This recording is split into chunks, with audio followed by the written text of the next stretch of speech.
Okay, so this is the conversation after the conversation.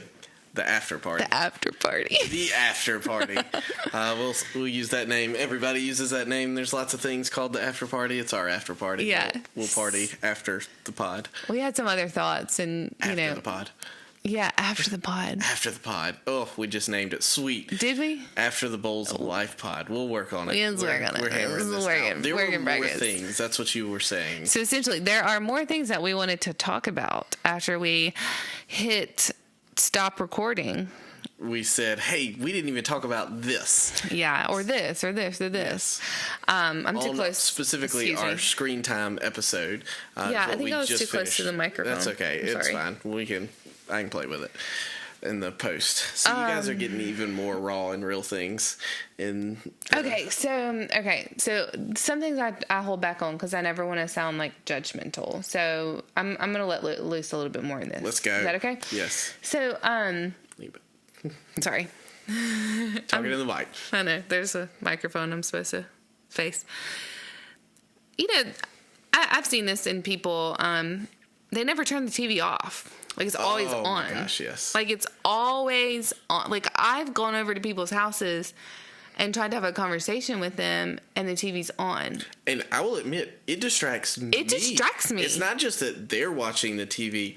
I am drawn to it. You go to the Mexican restaurant and it's in Spanish. I'm still drawn to it. Like, I don't care. Right. It's a TV. It's a screen. I'm going to look at it. Yeah. I mean, literally, Luna had that experience. Both Luna and Ezra had that experience. Friday night. Yeah, Friday night at a Mexican restaurant. There were cartoons on one of the 8 TVs that were on the wall. And so, boy, were they glued to them. It did make me think we should watch some more of the, like, classic Looney Tunes and things. Yeah, it was Tom and Jerry. Yeah, there were several of them. Anyway, classic Looney Tunes. Oh, and here's the thing. There was like a National Geographic, not really, but like TV show going on over here that was about horses, and they were beautiful. And then there was Tom and Jerry. Well, of course she was drawn to Tom and Jerry, but like it was on TV. Every now and then she kind of looked over at the horses. But yeah, people who always just had the TV on. Yeah, people always had the TV on. And to me, it's so distracting. And, I don't know. I'm like, if you're not watching it, why is it on? Yeah. It's overstimulating for me. So always has been. It wasn't necessarily fully that in my house growing up. Like, partially because our living room, like, you had to intentionally go to the living room to sit down there. It was off to the side of everything else. So, but it was on pretty regularly. But I'll say, like, me, once I had my own bedroom, well, I think I almost always had a TV in my room now that I'm about to say that. Literally, I remember in kindergarten, we had Wes and I got our first little small... Kindergarten? I was kindergarten. He was 5th grade. Yeah. Okay, he's 5th grade, but still... Yeah, so there was a TV in our room because I dented up the buttons on the front of it with a foam bat. We were playing, I don't remember exactly. A what? A foam bat. Oh, I thought you said a foam bat. Gotcha. But okay. Yeah, smacked it. Anyway. Oh, so many things. Okay. So hang on, let me say it. So, like, I would literally, in high school, I can remember I would be on my computer playing a computer game, and I would have the TV on that is behind me. Like, I'm not watching I don't know how. But yeah, that was on. But that's how it's like your brain. Now, yeah, I can multitask. Listen. Okay, it's getting worse as I get older and we have kids, but especially back then, I multitasked pretty well. But I don't do well with that. But yeah, it was just like, it was always on in my bedroom. Always. Especially once high school. You were very much... you love TV. Like, you've always, like, really loved watching and really drawn in. And, I mean, I am, too. At my parents' house, it's on a lot. And I'm like, can we please turn this off? Like, I'm so overstimulated. But, yeah, I bring that up because, I mean, there are people, again, and this is... If you are listening, like, no, this is no judgment, no shame. I'm just talking. But, like, people who are sitting at a restaurant and have their phone out watching TV. Now, I know when I worked a full-time job and traveled, I remember, like, having the idea. I did podcasts a lot, but I remember having the idea of, like, I could just pull up Netflix. Mm-hmm. And so on lunch break or, when it was break time, like, I would sometimes pull out my phone and watch TV. I rarely did that. But you were alone in those instances. Yes, always alone. Yes, which makes a difference now. Are you still missing out on everything going on around you? Absolutely. Sure. I mean, I was in a park, like. But yeah, but you were alone. The real ones are like, whether it's Netflix, YouTube, social, is like you're literally sitting in a booth or at a table with someone, and neither of you are talking because you're both on your device.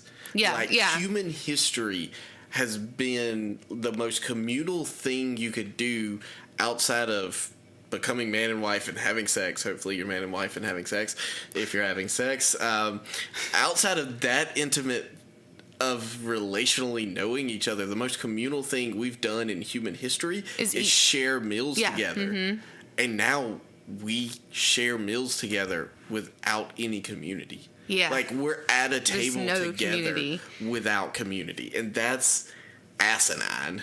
Yeah. It's ridiculous. Yeah.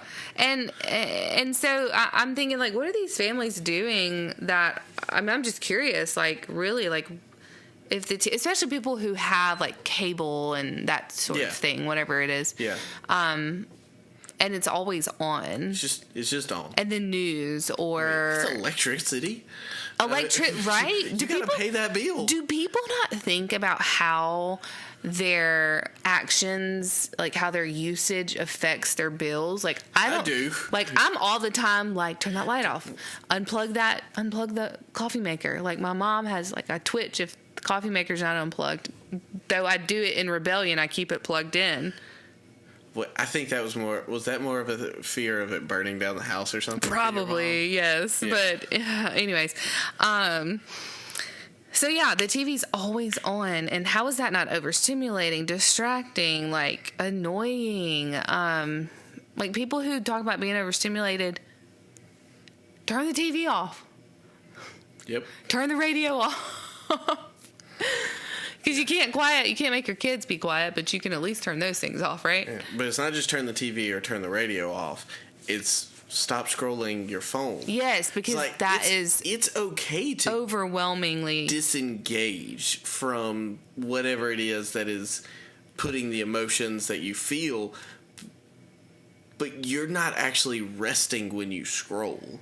Your brain is hyperactive as you scroll on your phone. Yeah. Whether that's a video game or social media, your brain is hyperactive in those moments. Like, how many times you're not resting? Have you walked away, like, from your phone and realized, I don't feel any better? Like, I know there's been a few times that I've, like, gone into the bedroom when you got home when you were kind of with the kids, like, just a few times here, sure, but yeah. Like, I just started scrolling on my phone, and I knew that wasn't, like, actually resting for me, but it was just my way of, like, totally disassociating and, like, zoning out. Yeah. But yeah, like, kind of getting up from that and being like, I probably should have spent that 10 minutes closing my eyes. Yes. Like, because if I'm overstimulated and overwhelmed or just, like, tired from the day because it's been me and the kids all day, like, being on my phone really wasn't helpful in that moment. And I think we have to really come to that truth and, like, know that that's true and do something about it, you know? Absolutely. This is where these boundaries that we were talking about comes into play. So, yeah. So, the other night, I did similar where end of the night, I have several little things I like to do in the evening, especially as we're putting kids to bed. If I'm stuck in their room while they're falling asleep, there's a couple of things I'm doing on the phone. One of them is I have a desire to do something on the Bible Project app. I like to do that. It's a goal for the day, or at least throughout one point or another in the week. And there was a night where I don't remember why, but it was a day, and, you know, normal, all the things day, got some stuff done. You were getting the kids down, and I wanted some ice cream, so I got ice cream out, and I sat at the table, and I had already thought multiple times, like, all right, I have not Bible projected all this week.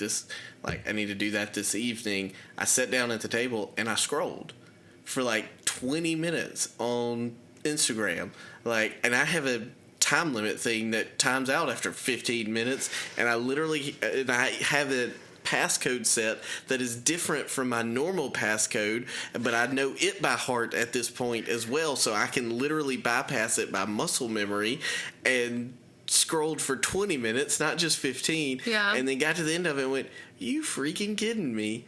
I still didn't do the Bible Project, and at this point, there was something else I needed to get to, and I didn't have the opportunity to do anything on the Bible Project app because I ate ice cream and scrolled on social media, despite the fact that it wasn't even remotely what I wanted to do with my evening, and just left me feeling unsatisfied. That's so funny. Both the ice cream and the scrolling. Kroger brand ice cream.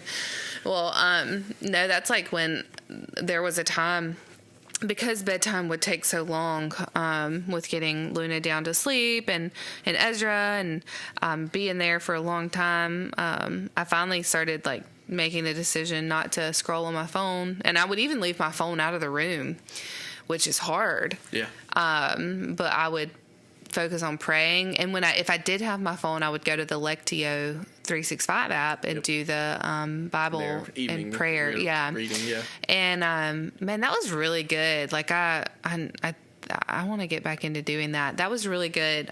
Times like with the Lord, and growth in my faith, and just like reading in the Bible. And well, it wasn't necessarily, I mean, there was scripture, but it was more about just the habit of scripture, prayer, and then there would be like a thought, and then prayer, and then I can't remember what all of it was. I don't even have that app on my phone anymore. The Lectio. You don't have that on your phone anymore? I'm going to shame you in this moment. You are shamed now. You know, when my phone got wiped, and... Oh, yeah. Yeah. Wait, when did that happen? I think that was around the time we went on our sabbatical trip, because remember, we had to go get my phone fixed before we left. Oh, yeah. Your phone basically got... It just to stopped. Be a whole new phone when they replaced like 3/4 of it. Basically, they took the screen off and they replaced the back, which I didn't even know that was a thing. Yeah, I don't know. It was cheaper than buying a whole new one. That's what I got a new phone, essentially. Basically, yeah, you did. I forgot about that. Yeah, so if you ever have a problem with your phone and you're like, oh, I can't, it's going to be really expensive to buy a new phone. At least try. Because if they replace the back, which is the whole modem. I don't know what it's called. It's all the guts. It's everything. Yeah. You're literally getting a new phone. Yeah. Okay. So stop spending so much money on these computers that are pocket size. Man. I'm telling you, the day I no longer am paid to manage social media for someone, there's 2 different places that pay me to do that at this point. That's hilarious. Well, 3 bowls of fly. Well, I mean, it doesn't pay you, but no one pays me yet. But one day, fingers crossed. Yeah, the day that happens, I might finally get rid of it. Like, there's one phone. There's a couple of them now that have been coming out in the last 2-3 years. But one of them that I'm familiar with is called the Light phone, and it's literally like think the Nokia brick, and it's got maps for GPSing. It does have a podcasting and music app, and it has texting and phone calling, and like there's a calculator and a few other little things, and like that's it. Like, it's just enough that it's not the Nokia brick, but it takes everything else out, and I want it so desperately, but I'm not going to spend the money on it because I need my iPhone to do my job. Yeah, that makes me think of, like, I've heard of some online businesses that are getting off social media. Yeah. And they're sticking with just their podcast, and their podcast is what's bringing people to their website and to their courses and their paid resources. But they're getting off social media. And one that I follow recently just made the decision to get off of social media, other than the Facebook group that she has, I guess, because that's a community thing. Yeah. For the people that have joined into that community. But I say all this to say, like, tell her to get on Discord. Even she might be, I don't know. Even businesses are finding, like, because I'm sitting there thinking, like, no, we need to stay on for like Bowls of Life business purposes. But then it's like, I think businesses are realizing that social media is like a monster and is not actually helping them, because the algorithm's so crazy, and you have to you're a slave to the algorithm, and not even just to the algorithm, but to you're a slave to the desires of your viewers. And there's so many things. Yeah, because like we shift so much. Okay, so I want to get back to the screens. Other things I wanted to talk about, like, let's talk about, like, our personal childhood with screens, and the differences we had in our households. Yeah, go. Yeah, so, like I mentioned earlier, in the episode, my parents, sheltered what I watched. I will never forget. Not mine. It is going, right? It is going, it's going to happen to us, okay, with our daughter. But I remember we were watching something. I want to say it was like CSI. We watched a lot of CSI. Everyone did. And if something, like came on that was, something about sex or something, my mom would just like change the channel. And I remember looking at my mom one time and being like, Mom, why did you do that? And she was like, I'm sorry, but I'm not going to let you watch that. Like, we're not watching that. And I was like, Mom, I'm 14. Oh my gosh. I mean, Mary, the mother of Jesus, is probably like 14, but Okay, anyways. Different. Okay, different, yeah. I'm sticking with you. Yeah, but anyway, it's just funny. Like, that's going to happen to us when Luna or one of our daughters are 14. But anyway, I say all that to say, like, I wasn't even allowed to watch Rugrats. I found a way to watch it, when, like, I wasn't being monitored, or I was at someone's house. That was the thing. It was technically, like, a rule. Like, I wasn't supposed to watch Rugrats, but if I was at my friend's house, we watched Rugrats. Yep. So there wasn't, like, a whole lot of conversation around it, so maybe I would have done better. But, yeah, I was going back to that story I was telling. So I went over to her friend's house, and not only was it a weird situation in that her boy cousin and her boy cousin's friend, who was also her boyfriend, was there, but we watched the movie. It's a scary movie. Freddy and Jason. Yeah, there's a lot of Friday the 13th and oh gosh, which one was it? I can't even remember all the name of the Jason movies. I think it was a Jason where movie. they had a camp in the woods by a pond. I think so. Lake. Yeah, and Jason movies. Yeah, and the girl ran through the woods with no top. Like, there was a sex scene. Yeah. And it was probably my first, like, experience like watching a sex scene on screen. That was like right. And like I was in 6th grade. Oh yeah, I definitely seen Jason by then. I can't remember the name of the original one, but that's the original one. And yes, definitely had seen it. I think it was the first time I had seen like somebody naked on naked TV. Woman. Yeah. Nope, had long had that experience. And so this is almost uncomfortable to talk about. I could tell. So I'm saying this because that mom was okay with all of that. Yeah. And not once did she knew my mom. Yeah. Not once did she check in to see if it was okay for me. And boy, was I afraid to tell my mom. Like, absolutely. I didn't tell her about the movie. I told her about the boys being over there. And I think she knew, like, I was uncomfortable. Like, she didn't get on to me. I just remember, like, kind of afraid. I think I was going to get in trouble. Right. But I didn't. I think because she could tell, like, I really didn't know that was the situation that I was walking into. And I think she probably in her mind at that moment was she's definitely not going over to that person's house again. Sure. And I probably almost wouldn't have. It never happened again anyways. Yeah. I don't think I would have ever asked because of how uncomfortable that situation was. Yep. Because there's more just to that I think back on and I think like, whoa. Yeah. I'm so glad the Lord protected me to that degree. I mean, there was still some things that I didn't need to see, but yeah. So anyway, I saw that movie. You know what the other movie was? Chucky. Oh, good old Chucky. Which is it's a very vulgar movie. Yeah. It's part of the freaky. Chucky theme. Yeah. Oh gosh, those are those things that like I wish I could unsee. Yeah.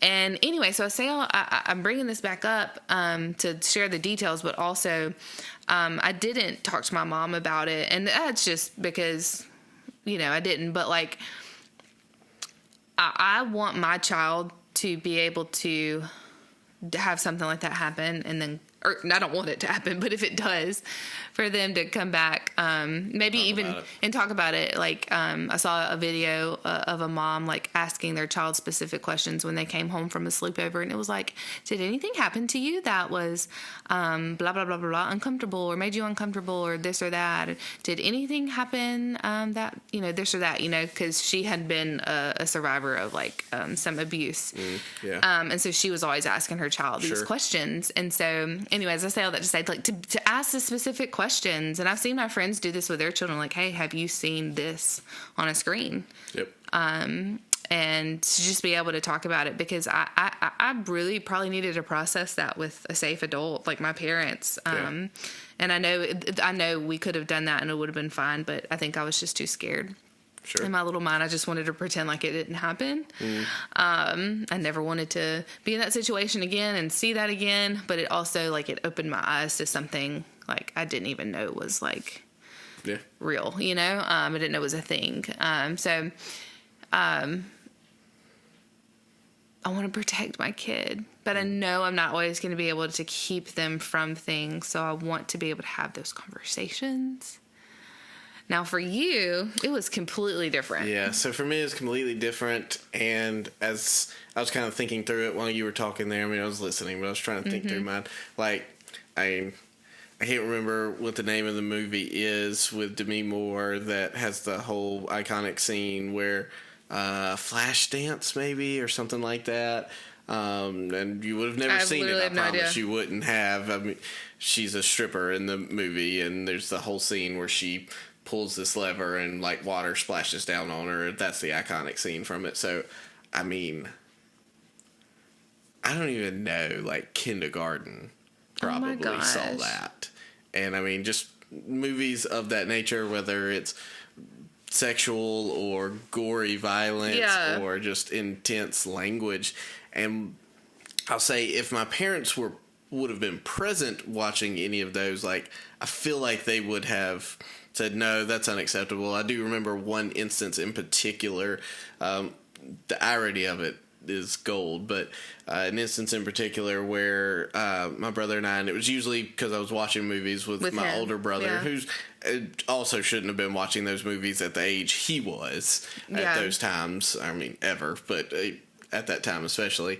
But yeah, I'd be watching them with him, but there was one time in particular where my mom and stepdad came home. We were watching, I think it was Blade with Wesley Snipes. It was Blade 1 or 2, and Wesley Snipes dropped an F-bomb or two, and my stepdad was like, nope, y'all can't watch that, and made us turn it off. The irony being, I'd heard the F-bomb out of all of my parents' mouths enough to where I literally used it in kindergarten. All four of them. Yes, out of all four of my parents, step-parents included, I'd heard the F-bomb enough times that in kindergarten, I knew that when I was mad and my friend was telling me, I remember it vividly, he was telling me he was going to go hang out with so-and-so because I guess we were having a fight or something. And I told him I didn't give an F. And I immediately turned to him and I went, no, like in slow motion. And he ran to go tell the teacher, and I got in trouble. Yeah. Or F or whatever. So, of course, got in trouble for saying it by my mom. And just the irony as a kindergartner sitting there going, I learned this from all of you. Like, how can you get on to me? So, anyway, back to the screen part of that. We had to cut off that movie because it had multiple F-bombs. That's about the only time I remember something being cut off. But again, they just weren't there. And the whole reason I was able to see all of these things while they weren't there is because we had no rules of limitation. Right. I said earlier, I think it's in this afterpod, whatever we're calling it, that I said, like, literally in kindergarten, my brother and I got a small TV that was in our bedroom. We were living in an apartment in Petal. And was there cable hooked up to that? Okay. Yes, and that had cable. So most of my life we had cable. There were times where we didn't for whatever reasons, tight income, things of that nature, but we usually had cable. Well, and cable was... No, you get all kinds of stuff on there, especially if you have access to the HBO and Showtime, which we did at certain points. Some of it was censored, though. Yeah, not on HBO and Showtime. Not on HBO, but like on normal shows. Sure, absolutely. Like if a movie that had like these cuss words or these scenes in it, it was cut for the TV edit. Yeah, there was also in rental days. So there was a rental in store in Stonewall, and we were family friends with the older couple that ran it. And so I don't know why, but I guess it was just that familial connection. So once my brother could drive, there were plenty of Friday nights my parents would go somewhere to hang out with their friends. He and I would literally get a pizza and hang out at home, and we would rent a movie, and they would let us, this older couple that ran the rental store, would let us get whatever it is, 18 plus old movies. Like, they didn't rating check us despite the fact that Wes was whatever 16. Like, that was another way I saw plenty of those movies. He's 16, so whatever that had made me 11. You were 5 years younger. I was 11 watching some of these movies, that rated R movies. There we go, if that's the rating I was looking for. They didn't let us watch NC-17 movies, but they also didn't have those. Which is porn, in case you're unfamiliar with the rating. That's what NC-17 No way. I didn't know that. It's porn. Hello. Hello, little girl. Our daughter just woke up, so we're going to hit stop. All right, so for you, it's been a few seconds. For us, it's been a week and a half. Here's what happened. You got something on your leg. Oh, okay. Welcome to the bonus episode where Virginia reached over and touched my leg randomly, and I was very confused of what was happening. As we just finished talking about. At least for you guys. Oh, the camera lost you. Get back in there. You duck down. There you are. All right. Yeah. So for you guys, what happened is we were talking about my brother and I going to a movie store, renting movies. I used the word porn twice in a row, and our daughter walked in right after I said porn very emphatically. Thankfully, she's really groggy and sleepy. So she wouldn't know. Yeah. No, it was fine. Virginia got her put back to sleep. We came back and we recorded 45 minutes of an episode that was fantastic. It was so good. It was such a good conversation. It was. And my computer didn't save it. Long story short. If you want to hear the more dramatic retelling of it, I told it on the Family Devotion episode that's in the main feed, or will be in the main feed. Or will be in the main feed, depending on when you're listening. And it was such a good conversation, and it's like a week now since that happened. A Tuesday. This is a Thursday, so I mean it's literally been over a week. Yeah, and so just took us that long to get back. Forgive us because it is going to sound different. Than what the first 25 minutes or so that you were just listening to. We really, I remember the conversation we were having right as she walked in. What we said before that, I don't know. We talked a lot about your upbringing. Yeah, I think. we were getting to your story. My contrast of it, but yeah, we'll continue from where we left. I was able to watch things, all sorts of things, and then I also not only was able to watch all sorts of things on TV because there weren't many limitations there. By 6th grade, if not before then, but definitely by the 6th grade, I had a desktop computer in my bedroom, and I had a computer in my bedroom for the rest of my life, at least until now, which my phone's a computer and it's in my room, so I guess I still do. I don't think initially I had internet access, but pretty soon after I had internet access in my room on the computer that's in my room. So, I mean, I had unlimited access to everything dial-up internet could give me, and that very much included porn. And so, I mean, honestly, I'd seen it before then with plenty of the movies we'd seen, essentially, and having an older brother, but I now had the access to it, and there it was, and there it still is deep in my subconscious for the rest of forever. Images and things that I'll never unsee. Yeah. And thought patterns about what being in a relationship and what sex is supposed to be had to be unlearned and reformed. And I mean, there's a level of that I still fight. I mean, I'm mindful of what kind of TV shows we watch because I know what is in my head will expound upon what'll probably happen on TV. It'll keep going because of how deep forming screens are. Yeah. In that particular content. Oh yeah, especially that content.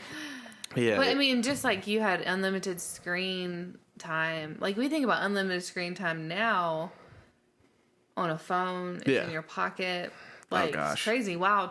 But like even that's pretty wild because you could get on the internet at literally any point, like when we only had desktops, right? Yeah, like you just yeah. get on Especially, so I mean, it was dial-up days, so you had to turn the phone line off and didn't have cell phones. But I mean, I'm not looking at porn in the middle of the day when that matters. I'm looking at it in the middle of the night when it didn't matter that I was on the internet holding up the phone line and such. So yeah, like no one was all that aware. No one cared. Yeah, I remember like being on like instant messenger late. Oh gosh, the number of and like even creepy rooms. chat room things that. Yeah. I mean, one, I catfished people because that was what me and my cousins would do. So I mean, catfish, if you're unfamiliar, means you pretend to be someone you're not. Yeah. It's a TV show from MTV forever ago. Yeah. I don't even know what the term originated from. Doesn't matter. But yeah, I mean, I would catfish people, but that means people were also catfishing me on. Yeah, we were all lying. Yeah, in chat rooms. Like, there's no telling how many creepy pedophiles I interacted with because, yet again, not only did I have access, I remember having the conversation with my mom. Because we had AOL, America Online. That was how you logged in and all the things. I still could tell you my AOL email. I was on a kid filter version of it, and I was 11, 12, something like that. And I think I couldn't get into chat rooms because they were smart enough to know that I didn't need to be in them. And I convinced my mom to take me off of the kid version. I don't remember exactly how I convinced her, but I think I basically was just like, "There's things like I can't do," and she just took me off of it.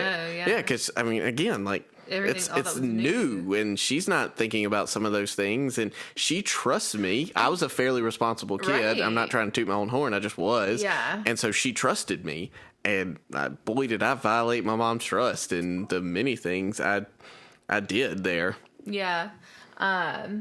I remember being in chat rooms, and I don't know why I knew that was not a place I should be.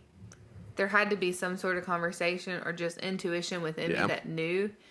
But I remember always lying on, the ASL, age, sex, location. ASL, man. So, American Sign Language. No. Age, sex, location. Yes. And literally never told the truth. No. Because I knew, saying your actual location was not smart. Sketchy. Yeah. Maybe my mom had CSI on enough for me to know, you need to be careful with that sort of stuff. Yeah. But, yeah, that's interesting. Yeah. So, yeah.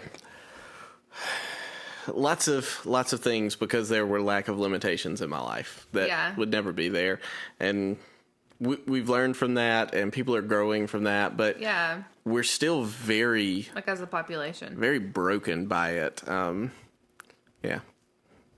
One of the main things that kind of prompted us starting this episode the other day, and obviously not getting to technically finish it, was a guy that we follow on Instagram and some of the resources he's creating. So why don't you talk about that for a second while I plug this camera up so it won't die.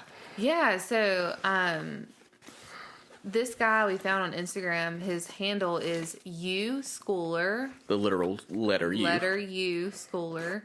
And he does this thing where he rates kids' TV shows based on their stimulation, and kind of tells you if it's overstimulating or not. Is that appropriate or not for your kid as far as stimulation goes? Yeah.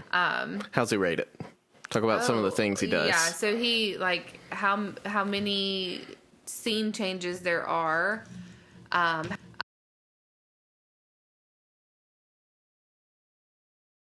Show, watch it and see how many times it's a pretend camera angle, right? So it's it changes to this view, to this view, to this view, and if it changes less than 4 seconds, it's an overstimulating show. Some of the other things he looks into is the sounds that are on the show. Are they really loud and obnoxious? And this is making sure that's stay going. Okay, is it really loud? Is it high pitch, because high pitch resonates with kids a lot more, and so creators will use really high-pitched things. That's why your Blippies and guys like that will talk in such high voices on their YouTube channels. It's so that they can try and draw your kids in without having to actually have quality content. They just have stimulating content. Yeah, like we think like Paw Patrol, for example. It's very colorful. It's in 3D art versus 2D, and so 3D is more stimulating. Yep. Scene changes are quick. There's always a fiasco, a dangers, like we've got to fix this situation. High intensity music. High intensity. What are some of the other things? Oh, dialogue. So if there's not a ton of conversation, not just people saying words like catchphrases, Rubble's on the double. While I can remember that, I mean that's not dialogue. No one's having a conversation. You actually want your kid shows to be high in dialogue. It's the one thing on his color chart that you want to be high, and you want all the other things to be really low. Yeah, and he has this whole like rating system that he's it's a whole formula and things. Yeah, and I think he's gonna have an app. You're gonna explain it better than me. So he's in the process. I think has created it at this point, but hasn't released it as far as I can tell. I haven't checked up on that in a week or two. But he's using AI to run these formulas, because literally he was like using a stopwatch and things like that to rate all of these shows himself. So highly time consuming, even for 30-second clips from a show. Still, I mean, probably took him multiple hours to do that. Yeah, and he's like putting it out for free on Instagram. Yeah. And so he's creating this AI process or whatever to go ahead and be able to run the shows yourself to get a result on using the same formula, so that you know what shows are not just... It's less about the amount of time your kid is watching and more about the content they're watching. Like, obviously, quality, yeah.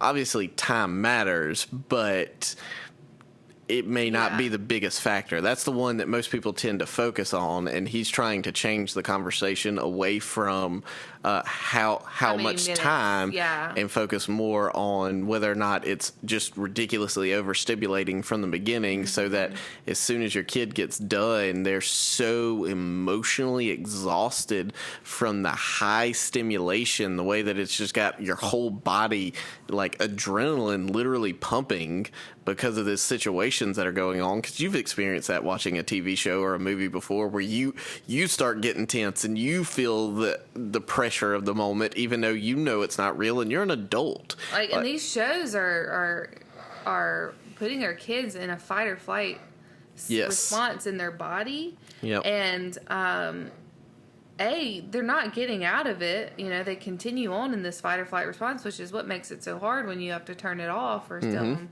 no more screen time, is because they just were overstimulated with this high intensity, scary situation where they had to save somebody. And so we started listening to this guy, and he's got the British humor.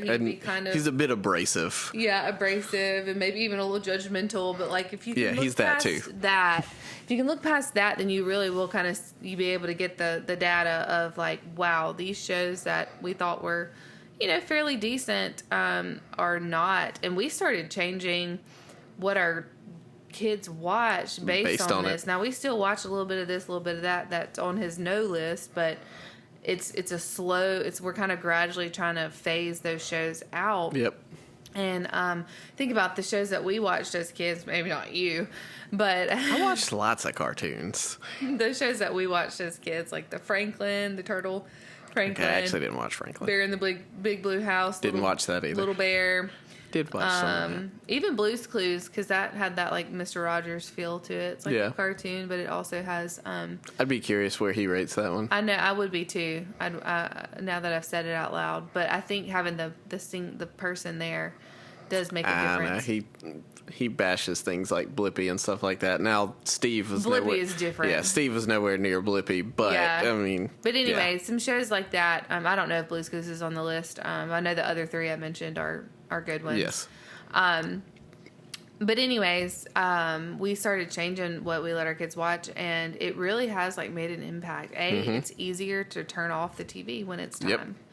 And I'm sure some of that comes with age, but actually, no, I don't think so because she hasn't aged that much. Yeah, like we've only been doing it 3 months isn't a big age difference. Yeah, and so she isn't as drawn in, so like sucked in and zombified that it's not as big of a deal when we turn off the TV because it's the end of our screen time or whatever. Yeah.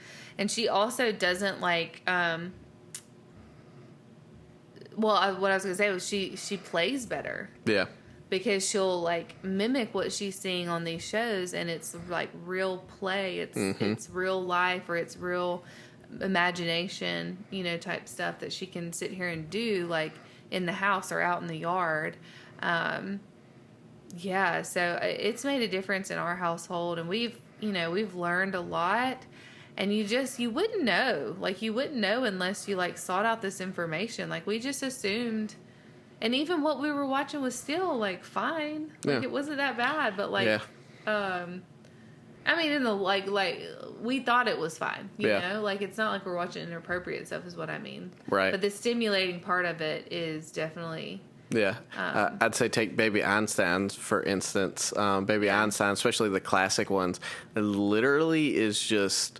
real video of all of these toys or trains and boats. It's just real things showing up on the screen, but there's never really much dialogue. Occasionally they'll say like boats, and you'll get the next 2 minutes of all these different boats moving across water. But I mean, it's constant. Things are changing. There's music going at all times. And I thought that was good because it was it was classical music. Right. It was real life things. Like it wasn't animation. It was puppets. It was videos of real stuff. Yeah. And I mean, I don't know. Like it's geared towards babies, literally babies, which shouldn't exist. Exactly, and that's what you school. That's what he said. Like, he came hard. He came down hard on Baby Einstein. On Baby Einstein, because it was like your baby shouldn't even be watching TV. Yeah, under 2 years old, the recommendation is like none. All TV is too much. Yeah. So when I catch Stella looking at the TV, I'm like, Turner, don't let her see. But yeah, like. That we thought was like a decent thing, and we weren't watching it all the time. We were just trying to like watch a little bit of it here like, and there. I don't know that we used it as much with Ezra because by then Luna's watching actual shows. But with Luna, it'd be like she was in her swing, and we were just trying to help her soothe a little bit while we maybe wash dishes or something like that for a minute. Yeah. And again, that wasn't daily, but we were still every doing now that. And then, and it wasn't it wasn't really a babysitter. It was just to give her something to listen to watch. Wow, but we've definitely learned a lot, and again, there's no shame in any of that. It's obviously, this is probably. The fact that we put her in front of that is probably part of like we started it and it formed her. It formed her. Yeah, I know. I feel the way of that. Yep. But the more you know, you do better in the future. So I think we will check on this and make sure. I have not mentioned this yet, being that I don't remember all the things we talked about. But when we talk about stimulation, I was listening to somebody talk about stimulating shows for adults. Yeah. She was given the advice that shows that are really steamy, and you can even go past that, but like if they're really sexual in nature, if they have a lot of sex scenes and stuff, or if they're really stimulating with like murder and mystery and gore, and that sort of thing, like if they're overstimulating in that way for adults, she's, first of all, like we're getting that stimulation from those types of things, but then you think like, is the storyline like even good? Like if you were to take all of that out and actually go with the storyline, because a lot of times we say like, oh, we're just it's spicy or it's got some sex scenes, but like we're really just watching it for the story. And it's like, if you took all that out, would you still watch it? Yeah. I think about that with the book series I've been reading the last 2 years. This Wheel of Time is 15 books in this series.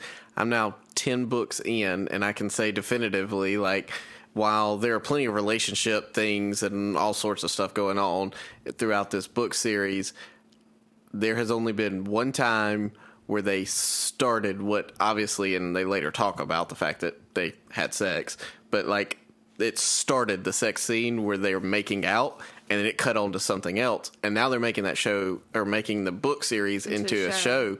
So they've done 2 seasons at this point, and I don't know that there's been any sex scenes. I can't remember any in the show.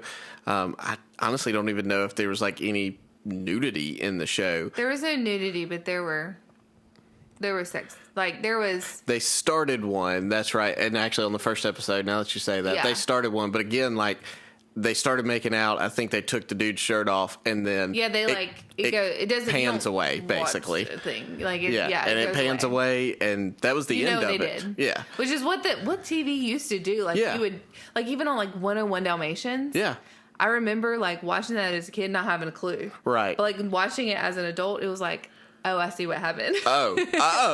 What's happening? Why is this old? Maybe they did just sit down and have coffee after they got, dunked in the water, and she had to go to his house and put on his shirt. No, they start making out or something, I'm pretty sure. Like, pans to the, like, the next day or whatever. Not that she even wakes up at his house, but still, you go, okay. But, like, and I can appreciate that about old TV when it was more censored. I can appreciate that about TV.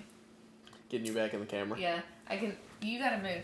I can appreciate that about like the censorship that used to happen, because I don't even know if my mic's picking me up. I know this camera to me. It's catching. Okay. Hello. Thank you. Okay. Because like. Sure, like we kind of figure out what they did, but we don't have to see it. Right. Okay. So yeah, Wheel of Time. So there's not as much. And I appreciate that they didn't do that for the sake of a TV show, because in a lot of ways they're trying to pick up some of that Game of Thrones audience that obviously doesn't have Game of Thrones anymore. And there are things they've changed about the book series and the TV show that is very clearly trying to pick that audience up.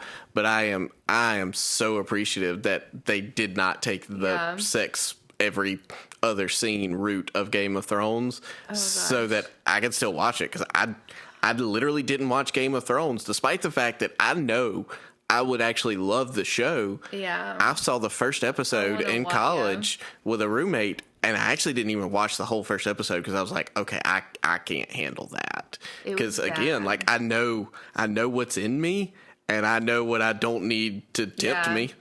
Yeah, I mean, just honestly speaking, that's a show, that's a storyline that you and I really would enjoy. Like, I won't even read the books, because everybody tells me that have read the books that it's just as bad. Worse. Yeah. Apparently that author was very much... Yeah. That's a whole deal. So I tried it out because people were talking about it, and this was in college, and I had one roommate at the time, and so we had like Xfinity where you could watch like shows that had been like it was on demand, which was like not much. That was a new thing. It was a new thing at the time. So I like would watch an episode, and I was like, wow, okay, this is a lot. And like we had an upstairs, and so she's upstairs, like she's like going to bed, and I'm watching it after, and I just remember like the feeling of like, if she came down, I would be so embarrassed if she came down. If she heard any of this, so it's like muting. And then it was like, I felt so much shame. Yeah. Like sitting there and watching that show. And whatever, if you're a listener and you watch the show, this is not about you. This is just me telling my story. Yep. I just remember feeling like I was hiding it. Yep. Because I was only watching it where nobody could see me. Mm-hmm. And I would not tell a soul. Yep. I'm telling you now, but like I would not tell a soul that I watched it after I saw what was on it. Yeah. And I mean, I'm a 23-year-old adult at this point, 22, 23, like ain't nobody gonna know I watched that. It was bad. Yeah. And I watched the whole first season, and everyone says it's not as bad after the first season, but I cannot go past. It's still there. It's still a thing. Yeah. I mean, even if it's only a fourth of it, it was still, it is too much. Yeah. Yeah. Whole deal. And I mean, that's the thing. That's not even what this conversation is about. Yeah. But yeah, screens. Screens affect us in massive ways. And again, like what you're taking in is impacting you and the way you're responding to the world around you. And so we talk a lot in that main feed episode, obviously from about kids and some about us as adults. We've shared some of our stuff, but I know we talked about the anxious generation some here and there. I don't remember what bits were where, but I know one of the things I listened to Jonathan Hyatt, the author of The Anxious Generation, recently on a podcast, and he was talking about additional stuff that has survey data that has come out since the book did. And The Anxious Generation focuses in on the fact that Gen Z recognizes the fact that their amount of screen time and stimulation and all of that is harmful to them in a way that no generation, I mean, us as millennials, would ever have said. Like, our parents might have said, man, watching too much TV. We'd have been like, no, it's fine. Where Gen Z, especially ones who have been on phones and such for a decent amount of time, which at this point, Gen Z is late high school and past. So, I mean, they've been on it for a minute. They know that it's not good for them, but they also deal with the anxieties of what are they going to miss out on that everyone else is experiencing if they're not there. And so that's a whole other deal on itself, is like it's causing all kinds of issues in you if you're on it. But because everyone else is on it, you deal with all kinds of other anxieties and issues if you're not on it. So what do you do? But the data I was trying to get to, that was not in the book, was actually more towards older adults, married adults, reporting that statistically married couples across the board nowadays, whether you're married in your 20s and you're married in your 60s and 70s, report having less sex than people of same ages just 2 decades ago. Wow. And a lot of it comes back to we're on our devices so much that throughout the day that we don't get all the things done that we need to do. So then we get done binging or whatever in the evening and we go, oh crap, I still got these 3 things I need to do before I do in the morning. So I got to get them done real quick. And then we go to bed so exhausted that we're unable to because we're exhausted, or we're finding emotional fulfillment through whatever we're experiencing on our screen, whether that's real or not. Pornography. Like, it doesn't have to be pornography to be emotionally satisfying us. It doesn't even have to be smut, which is basically pornography. I call it girl porn because essentially what that kind of stuff is geared towards. It doesn't even have to be that. We can be getting emotionally fulfilled just from fake relationships where we feel like we know these influencers. Like, I think about, and I can't name a ton of influencers, but Elise Myers, who a lot of people that we know, and ourselves included, follow, and it was like, you know so much about her that it feels like you could tell her whole story because you've been following her long enough. Elise Myers has no idea who Virginia Bowles is, but you feel like you know her. And so there's a level of like this community connection that isn't real. That these screens have developed. I called it faux community. Yes. We may have mentioned this in previous series, but like that faux community of like, you're getting some community from Facebook and Instagram and all that kind of stuff, and even from people you don't even know. And sometimes the community stuff is great, you know. It can be we need outlets, sure. But like, if it's messing up with your actual community in your home, that's red flag, man. Like, You said even the unmarried people, though. Like, the data showed that even unmarried people were. Yeah, unmarried people these days are less drawn to have sex, and some of that comes from just, again, all of these anxieties that, anxiety and depression and suicide, the data around those, some of it you could say is not correlating, or it's what's the right correlation, but not causation. Some of it you could argue is maybe not causation because conversations and willingness to admit that those exist is just more common now. But there's so much of it that started being hard data tracked around 2012, which was about the time when the iPhone and having data plans were mass adopted. Was about 2012 when everybody mostly had them. Some people were getting them before them, but that's about when it really boomed. And so all of that stuff just starts doubling, tripling, quadrupling at rapid rates in ways that had not in decades and decades of social data. And so, like, this stuff is causing this in us. And so it's affecting just our ability to interact with other people. So we're not drawn to have relationships because we've learned that we're social. I got social anxieties. The number of people that tell me that, or the number of people that flout that I'm an introvert, when introvert and extrovert isn't even actually a real thing. Like, there's some wisdom to be gained from it, but there's no scientific data to support that actually being a thing. We need human interaction to boost us. Like, some people need it more than others, sure, but anyway, like, all of these things, like, screens are a massive factor behind that. And then there's also just the side of pornography and things like that, where I can get, if being in a relationship is just about sex, and sex is the height of all the things as our society is so drawn to right now, and yeah, that's a different conversation. I'm not going to chase that trail right here. But yeah, sex is the height, and I can get sex without having to deal with all the conflict of human relationship. I can chat with this chat bot that will start to mirror the kinds of things I want to hear, and it won't cause any conflict because it's just going to tell me the things I want to hear.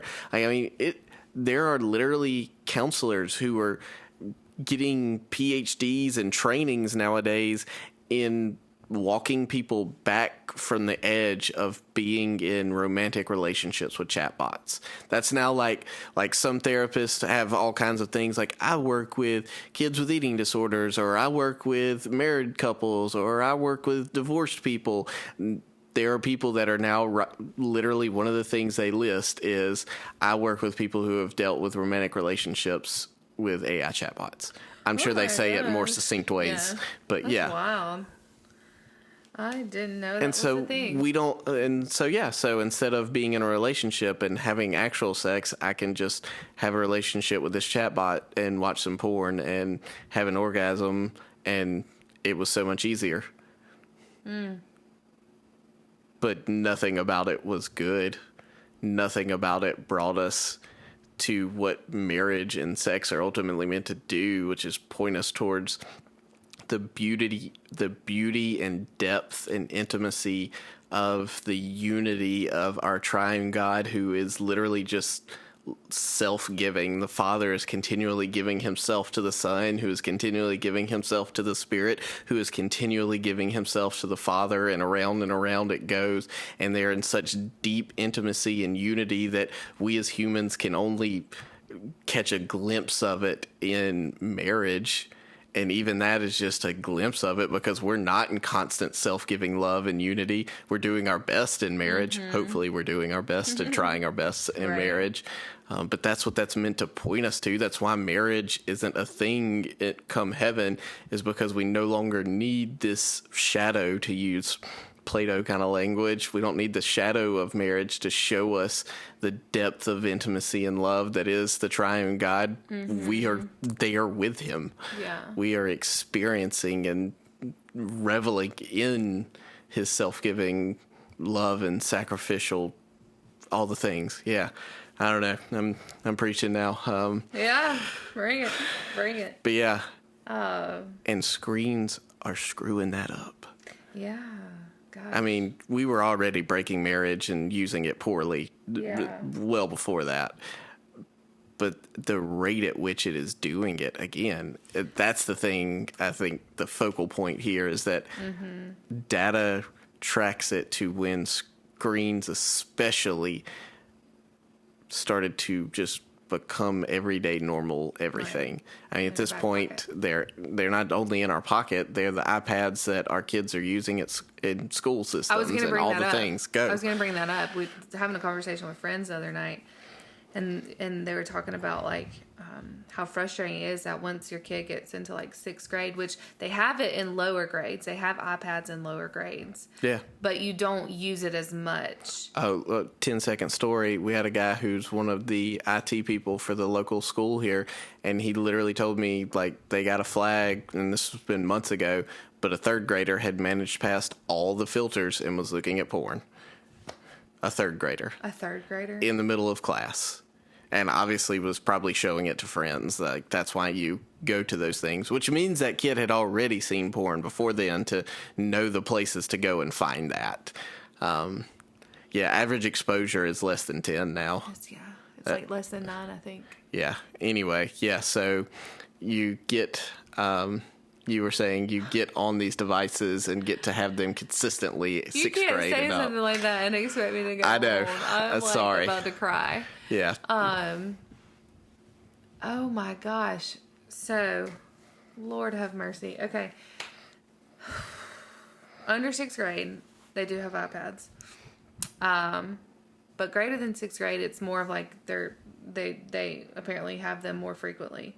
And it's cheaper for the schools because you can order digital books and you have them on the iPads. And then, of course, I'm sure there's like activities and stuff you can do.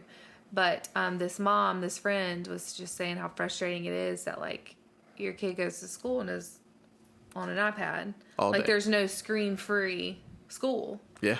Gosh, that costs extra money these days. It costs extra money for your kid not to be on a screen that costs, $1,000+. Right, but that's the thing. It's like it's cheaper to buy all of these iPads, but then not to spend all the money on the books.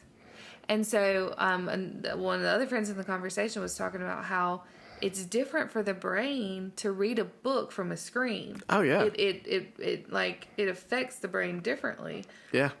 I mean, than reading from paper books. Absolutely. I don't ebook much, despite the fact that, honestly, I have a library full of several of them I've never read, because I just don't feel drawn to read ebooks. Yeah. I mean, I've got a Kindle, and it's not satisfying. It's not the same experience. It's weird. Yeah.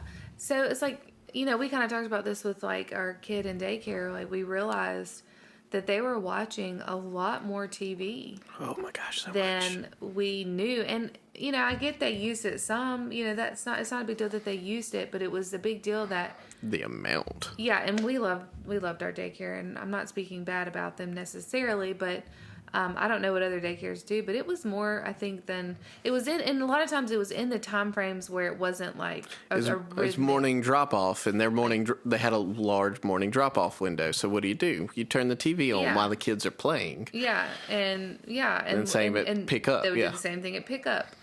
And so it was like, oh gosh, like she would tell us like movies she's watched. And I'm like, where did you see that? Watch that? That's cool. It's cool.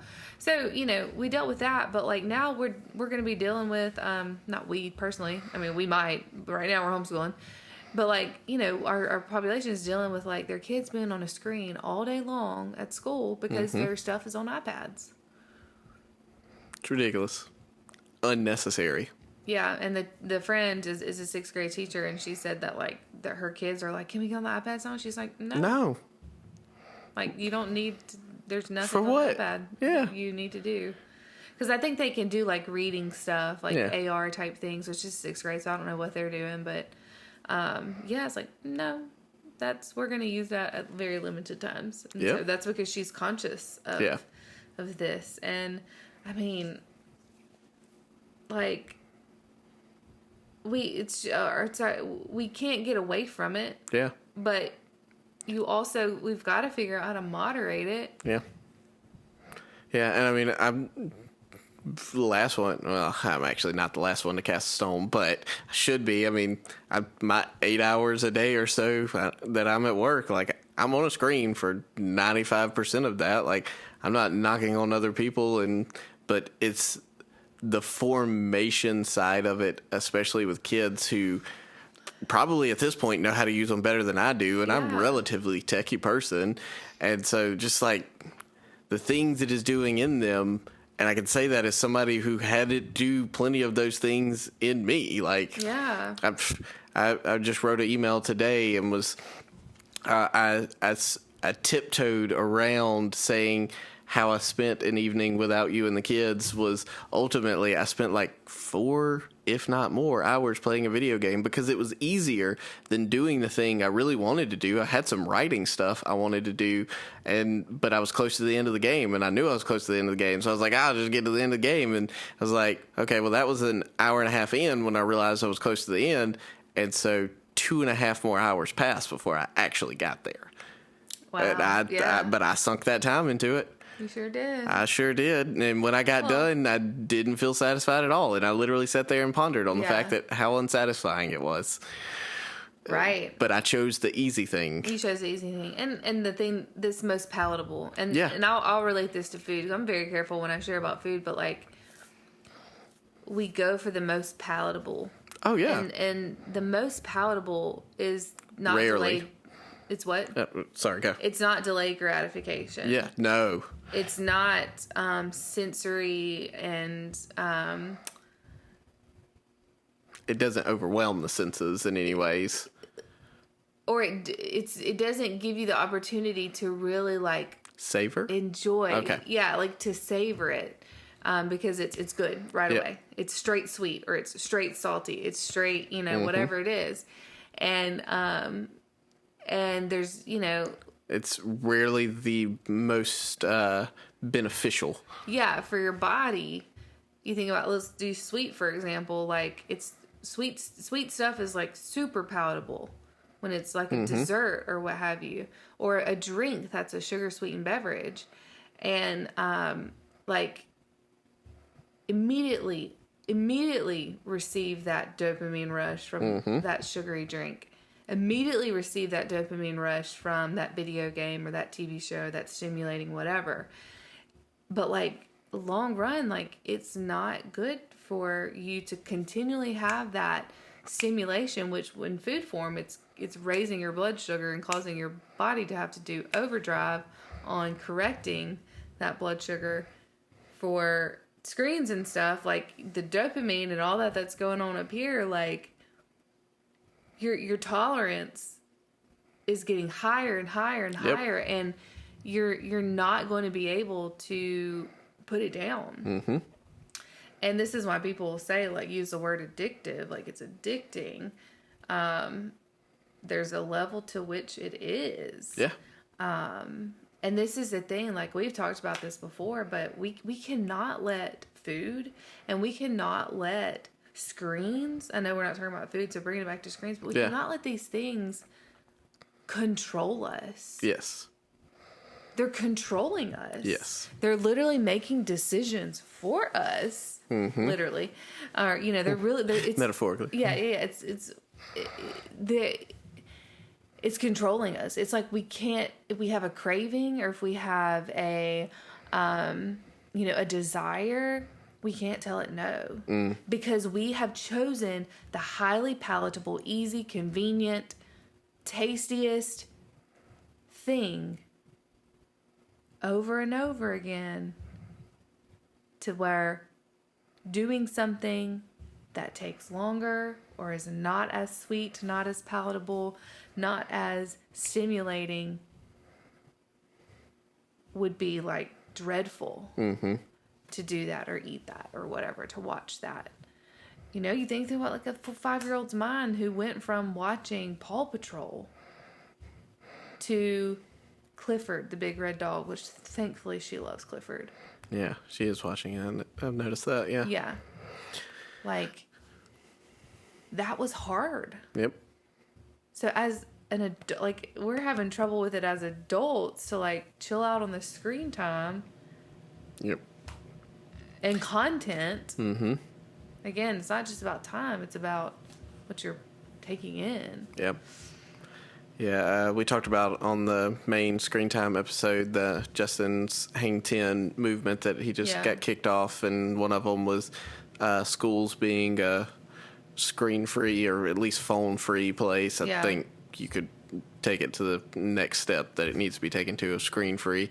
But even in that, a lot of schools, especially in more populated areas, will be one of the last ones because that's just the way it goes, unfortunately, when you're in the more rural areas to chase the trend. We're just now chasing the screen trend, so it'll take us longer to get back off of the screen trends. But a lot of schools are based on the anxious generation are choosing, and because of the things they see and then the data just now proving it, choosing to make schools supposed to be phone free where kids get, like, they're not meant to have them period in the school again. It's not just, oh, we leave them in the locker, or, oh, there's a box at the front of the classroom, because what happens is that you're just constantly thinking about it, and then you just binge it in between classes, basically. Yeah, it's like a disorder. Oh, absolutely. It is a disorder. It is a disorder. So we have substance use disorder. Yeah.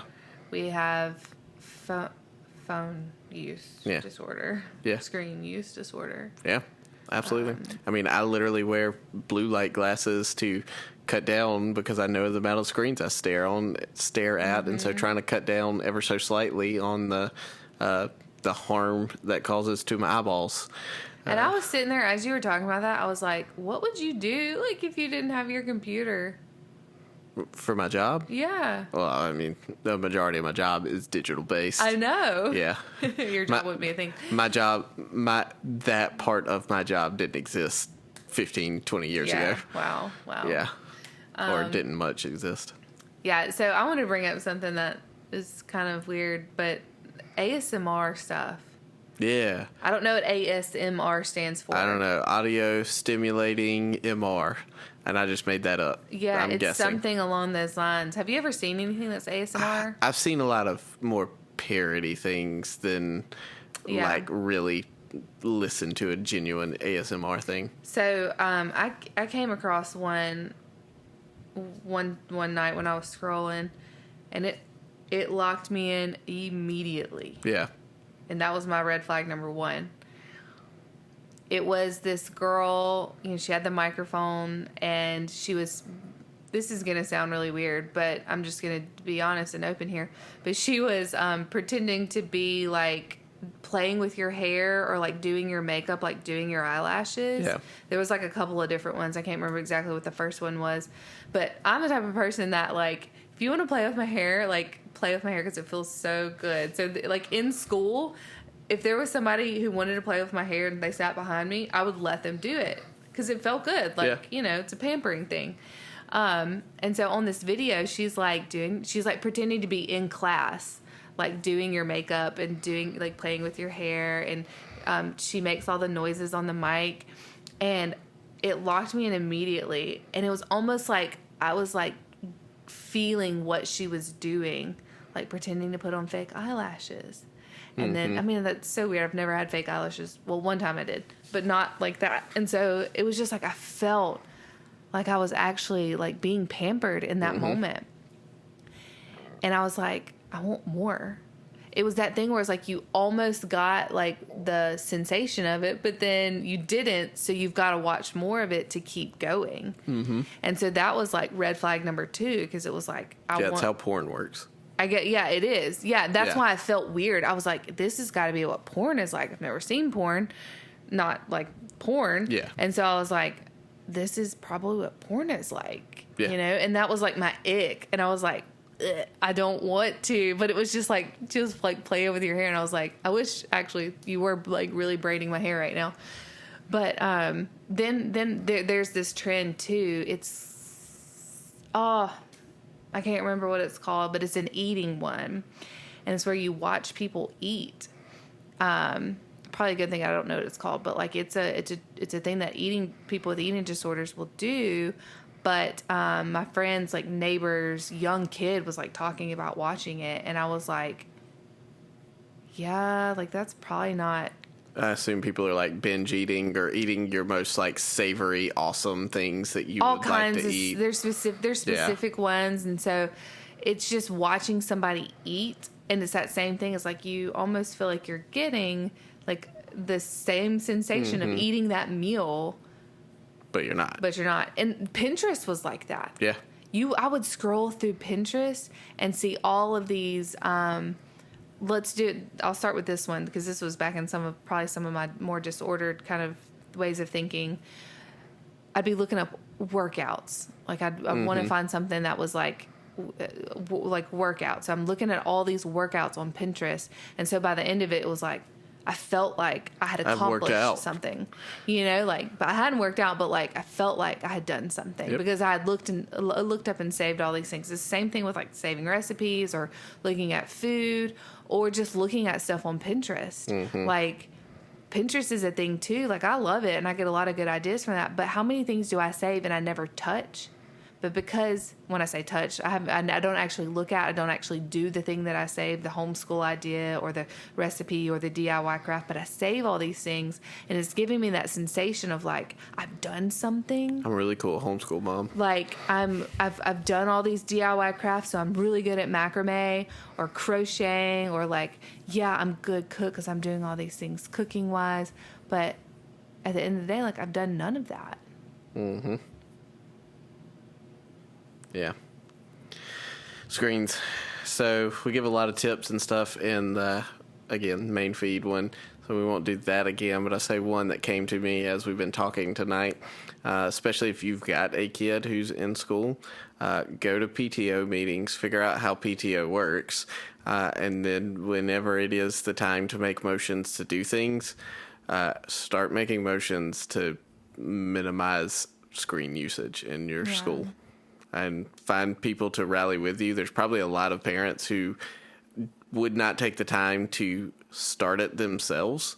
But would agree with you. And if you would put in the work, would probably even be willing to back you. Which means you got to be the one. But you know what? It's worth it. Even if your kid's like late high school and it doesn't fully impact them. I mean, you're probably seeing some of the effects of some of it. So...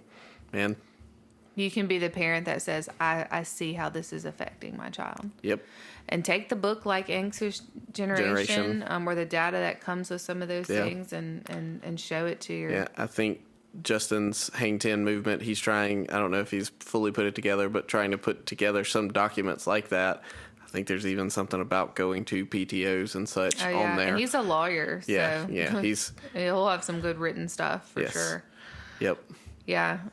Youth Schooler, if you have little ones and you're trying to figure out good TV shows, that's a good resource. Yeah, he's on Instagram. He has a Facebook group where you can access a lot of things, but the group has a different name, and I don't remember what that is right now. Yeah, but if you find him on Instagram, he links to the Facebook group from there. Yeah. Cool. We could keep talking and all the things on this, but thanks for being one of our members, or if this eventually, our monthly supporters. I want to say member. I talk about church covenant members, but member.